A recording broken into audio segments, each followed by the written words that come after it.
અમદાવાદ કે જ્યાં ગેરકાયદે રહેતા બાંગ્લાદેશીઓ અંગે ઘટસ્ફોટ બોગસ ડોક્યુમેન્ટ્સના આધારે મહિલાએ પોતાનો પાસપોર્ટ બનાવ્યો હતો।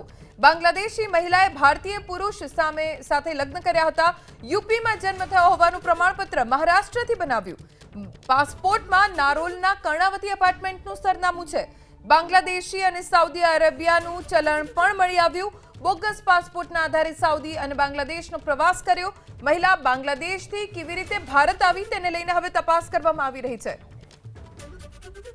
અમદાવાદ શહેર ક્રાઇમ બ્રાન્ચને જે ઇનપુટ્સ આધારે માહિતી મળેલી હતી કે કેટલાક બાંગ્લાદેશી નાગરિકો ગેરકાયદેસર રીતે અમદાવાદ શહેરમાં અત્યારે વસવાટ કરી રહેલા છે અને તેઓએ બનાવટી જે જરૂરી પુરાવા છે ભારતીય નાગરિકતાના, દાખલા તરીકે Aadhaar card, PAN card, election ID, આ બધા મેળવ્યા બાદ એમણે આરપીઓ અમદાવાદ ખાતેથી જેન્યુઅન પાસપોર્ટ એમણે મેળવેલા છે। આ વિગતોને સમર્થન મળતા જે મહિલા આરોપી છે એના વિરુદ્ધ એક ગુનો દાખલ કરવામાં આવેલો છે।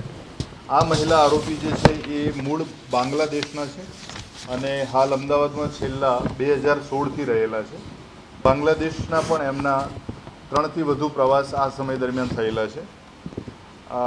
એમણે ખૂબ જ સારી રીતે એવો પ્રયત્ન કર્યો હતો કે ભારતીય નાગરિક હોવાના પુરાવા રજૂ કરે, પાસપોર્ટ મેળવે, પરંતુ ઇનપુટ આધારે વેરિફિકેશન કરતા આ તમામ બાબતો પ્રસ્થાપિત થયું છે કે એ બાંગ્લાદેશી નાગરિક છે અને એમની અટક કરવામાં આવેલી છે।